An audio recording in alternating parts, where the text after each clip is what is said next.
الحمد لله العليم الحكيم رفع منزلة المعلمين والمتعلمين وأشهد أن لا إله إلا الله الحق المبين وأشهد أن سيدنا محمدا رسوله الأمين صلى الله وسلم وبارك عليه وعلى آله وصحبه والتابعين أما بعد.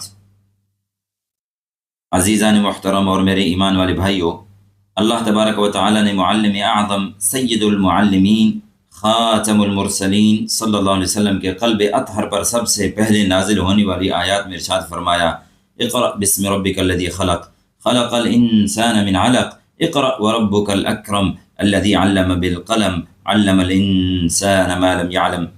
اپنے رب کے نام سے پڑھیے جس نے سب کو پیدا کیا، انسان کو خون کے لوتھڑے سے پیدا کیا. پڑھیے، اور آپ کا رب سب سے بڑھ کر کرم کرنے والا ہے جس نے قلم سے سکھایا، انسان کو سکھایا جو وہ نہیں جانتا تھا.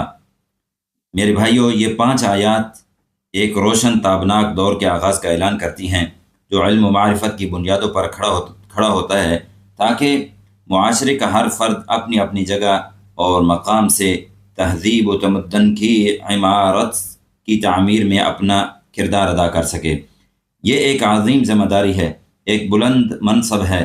یہ انبیاء کی میراث ہے جس کے وارث علماء اور معلمین ہیں، اساتذہ اور مدرسین ہیں جو فکر و تربیت کے مراکز میں باشعور اور بیدار نسلوں کی آبیاری کرتے ہیں، جہاں عقل و فکر کو سنوارا جاتا ہے، نفوس انسانی کو نکھارا جاتا ہے اور صلاحیتوں کو پروان چڑھایا جاتا ہے اور مہارتوں کو صقل کیا جاتا اور چمکایا جاتا ہے یہاں تک کہ ہمارا معاشرہ علم و معرفت سے آراستہ ایسے معاشرے کی شکل اختیار کر جاتا ہے جو حال مستقبل میں عظیم اور سب سے بڑے کارنامے رقم کرنے کا اہل ہو. ارشاد ربانی ہے: قل هل يستوي الذين يعلمون والذين لا يعلمون. کہہ دو، کیا علم والے اور بے علم برابر ہو سکتے ہیں؟ میرے بھائیوں، علم دل کی روشنی اور اذہان کی پاکیزگی کا نام ہے. اس کا حصول جہد مسلسل میں ہے اور اسے پھیلانا جود اور عطا میں ایک ہے. علم معاشروں کے لیے روشنی اور اجالا ہے اور ترقی اور برتری حاصل کرنے کا ایک زینہ ہے، اور یہ اللہ رب العزت کا ہم پر فضل اور کرم ہے کہ اس نے ہمیں اس دور میں علوم اور معارف کا ایک مکمل نظام عطا فرمایا اور تیز ترین ترقی کے ایسے دروازے ہم پر کھول دیے ہیں جن کی وجہ سے اب علم کا حصول محض ایک اختیاری چیز باقی نہیں رہ گیا، بلکہ علم کا حصول اب ناگزیر صورت اختیار کر چکا ہے. چنانچہ اب استعداد و اہلیت کی بنیاد پر قیادت اسی کے ہاتھ ہوگی جو اپنی علمی صلاحیتوں میں کمال پیدا کرے گا، اور اب علوم اور فنون میں سبقت حاصل کر لینا ہی قوت، عزت اور ترقی کا راستہ ہے. اللہ رب العزت نے ارشاد فرمایا: یرفع اللہ الذین آمنوا منکم والذین اوتوا العلم درجات. تم میں سے اللہ ایمانداروں کے اور ان کے دیا گیا ہے ان کو درجے بلند کر دے گا. یعنی اللہ تعالیٰ علم والوں کے درجے بلند کریں گے، جو تم میں سے ایمان لے آئے، ایمان والے اور جن کو علم دیا گیا ہے، ان کے درجے بلند اللہ تعالیٰ کریں گے. تو میرے بھائیوں، علم اور معرفت سے آراستہ معاشرہ ایک ہی عظیم معاشرہ ہے جہاں سب کردار باہم مربوط اور ایک جان ہو کر چلتے ہیں، جہاں سب کی کوششیں یکساں متحد ہو کر نتیجہ خیز ثابت ہوتی ہیں. چنانچہ استاد رہنمائی کرتا ہے، طالب علم محنت اور کوشش کرتا ہے، اور اہل خانہ تعاون فراہم کرتے ہیں. لہٰذا اے استاذ مکرم، جب آپ اپنے طلباء کے سامنے موجود ہوں تو رب تعالیٰ کے اس فرمان کو اپنے سامنے رکھیے: ان اللہ یأمرکم ان تؤدوا الامانات الی اہلھا. بے شک اللہ تعالیٰ تمہیں حکم دیتا ہے کہ امانتیں امانت والوں کو پہنچا دو. چنانچہ یہ طالب علم آپ کے ہاتھوں میں ایک امانت ہے آپ کی ذمہ داری ہے کہ اس کے ذہن کو گمراہی سے بچائیں۔ آپ کا فرض ہے کہ اس کے اقدار و اخلاقیات کو بگاڑ سے محفوظ رکھیں۔ آپ کے سرمایہ امانت ہے کہ اس کے ذہنی اور فکری اعتقاد کو درست راہ پر گامزن کریں، اور آپ کا یہ بھی فرض ہے کہ اس کی فطرت سلیمہ کو بے راہ روی سے بچانے کی کوشش کریں، کیونکہ یہ ایک امانت ہے۔ اور کیا آپ جانتے ہیں کہ یہ کیسی عظیم امانت ہے؟ تو سنیے، یہ علم و اخلاق کے بیج بونے کی امانت ہے، یہ تعمیر وطن کی امانت ہے۔ اس لیے جناب معلم اپنے مضمون میں خوب مہارت حاصل کیجیے، اپنے سبق کی بہترین تیاری کر کے جائیے، جدید وسائل کو بروئے کار لائیے، اپنے درسی اسلوب میں تنوع پیدا کیجیے، اور اپنے عملی تدریس کو خوب پختگی اور دل جمعی کے ساتھ ادا کیجیے، کیونکہ ہماری نبی کریم صلی اللہ علیہ وآلہ وسلم کا فرمان عالی شان ہے، ان اللہ یحب اذا عمل احدکم عملا ان یتقنہ، بے شک اللہ تعالی پسند کرتا ہے کہ جب تم میں سے کوئی آدمی عمل کرے تو وہ اسے مضبوطی کے ساتھ سر انجام دے۔ تو محترم اساتذہ کرام، اپنے طلبہ کو اپنے کردار اور عمل کے ذریعے درس دیں، ان کے لیے اچھے اخلاق و اطوار کا نمونہ اور مثال بنیے، کیونکہ عملی درس ہزار زبانی نصیحتوں سے بہتر ہے، اور عملی کردار محض لسانی قیل و قال سے زیادہ سچا اور سبق آموز ہوتا ہے۔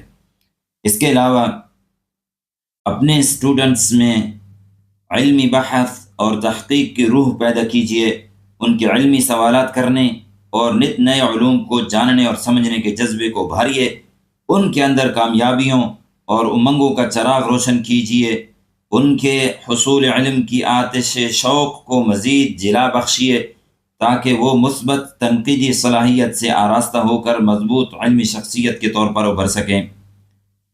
اور ابھی جو والدین کے لیے ایک التجا ہے کہ درسی سال کی آمد کا استقبال اپنے بچوں کی صلاح اور فلاح کی دعا ساتھ ساتھ کیجیے، اور کہیے اصلح لی فی ذریتی، اے میرے رب میرے لیے میری اولاد میں اصلاح کر۔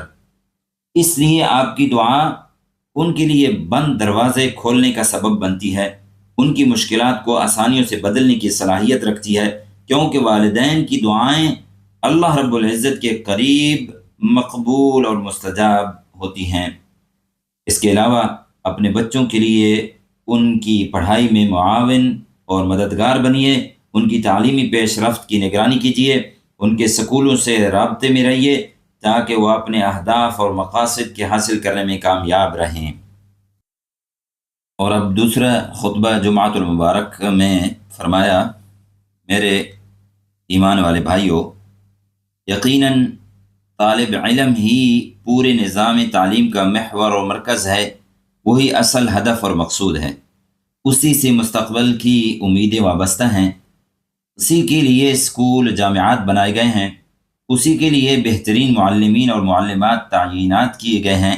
لہٰذا اے طالب فہیم، ہر صبح جب اسکول جاؤ تو یہ بات اپنے پیش نظر رکھو کہ آپ کے سامنے ایک عظیم اور سنہری موقع ہے، تاکہ آپ کوئی نئی چیز سیکھ سکو، کوئی نیا علمی کارنامہ انجام دے سکو۔ یہ یاد رکھو کہ یہ آپ کی عقل و فکر کو ترقی اور آپ کے عزائم اور ارادوں کو بلندیوں تک لے جانے کا سنہری موقع ہے، جو ہر دن آپ کو اپنی منزل اور اہداف سے قریب کرتا ہے۔ اور اپنے اندر یہ شعور پیدا رکھو کہ آپ جنت کے راستوں میں سے ایک راستے پر گامزن ہو۔ نبی کریم صلی اللہ علیہ وسلم کے اس فرمان کے مصداق ہونے کی وجہ سے، من سلک طریقا یلتمس فیہ علما سہل اللہ له به طریقا الى الجنہ وإن الملائکة لتضع أجنحتها لطالب العلم رضا بما يصنع۔ جو شخص علم کی تلاش میں کسی راہ پر چل پڑے، اللہ تعالیٰ اس کے لیے جنت کی راہ آسان فرما دیتے ہیں، اور بلا شبہ فرشتے طالب علم کے عمل سے خوش ہو کر اس کے لیے اپنے پر بچھا دیتے ہیں۔ تو جب آپ نے یہ نیت کر لی تو اب آپ کو اپنے ہر قدم پر اجر اور ثواب ملے گا۔ پھر آپ تمام انواع علوم میں سے جو کچھ بھی سیکھو گے، چاہے وہ انسانی علوم ہوں یا پھر کائناتی علوم، وہ آپ کے لیے باعث خیر و برکت ہوں گے۔ اسی طرح علمی دیانتداری اور ہوشیاری اور ذمہ داری کا مظاہرہ کرتے ہوئے مصنوعی ذہانت کے استعمال کو اپناؤ اور اس سے حاصل شدہ معلومات سے بھرپور استفادہ حاصل کرو۔ گھر اور اسکول میں اساتذہ اور ساتھیوں کے ساتھ اعلیٰ اخلاق اور کردار کا مظاہرہ کر کے قابل تقلید مثال بنو۔ اسکول کے قوانین پر عمل پیرا رہو، اپنے وطن کی شناخت پر فخر محسوس کرو، اپنی عربی زبان کو باعث عزت اور اعزاز سمجھو اور اپنے معاشرے کے اعلیٰ اقدار سے جڑے رہو۔ ابھی جو مدارس کے منتظمین اور مدیر ہیں اور ان کے متعلق ہے، جو نسل نو کو تعلیمی کامیابی سے ہمکنار کرنے والے ہیں، وطن عزیز نے جو جامع تعلیمی ماحول، جدید ترین تکنیکی ذرائع اور اعلیٰ ترین تعلیمی وسائل ہمیں فراہم کر رکھے ہیں، انہیں بھرپور صلاحیت اور خلوص کے ساتھ بروئے کار لائیے تاکہ علماء اور مفکرین، ماہرین اور موجدین کی ایک ایسی نسل تیار ہو سکے جو اپنے وطن کی تعمیر اور معاشرے کی ترقی میں بھرپور کردار ادا کر سکے۔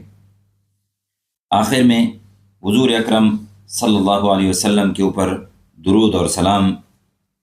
اللہم صل وسلم وبارک علیہ وعلى آلہ وصحبہ والتابعین وارض اللہم عن سائر الصحابة الأکرمین۔ اللہم اجعلنا بک مؤمنین ولک عابدین وللعلم النافع طالبین وفی رقی مجتمعنا مسہمین وبوالدینا بارین وارحمهم كما ربونا صغارا يا ارحم الراحمين۔ اللهم احفظ دولة الإمارات بحفظك وتولها برعايتك وحطها بعنايتك يا رب العالمين۔ اللهم احفظ بحفظك الشيخ محمد بن زايد رئيس الدولة وأدم عليه لباس السداد والحكمة ووفقه ونوابه وإخوانه وحكام الإمارات وولي عهده الأمين لما تحبه وترضاه۔ اللهم ارحم الشيخ زايد والشيخ راشد وسائر شيوخ الإمارات الذين انتقلوا إلى رحمتك، وادخلهم بفضلك فسيح جناتك، واشمل شهداء الوطن برحمتك وغفرانك۔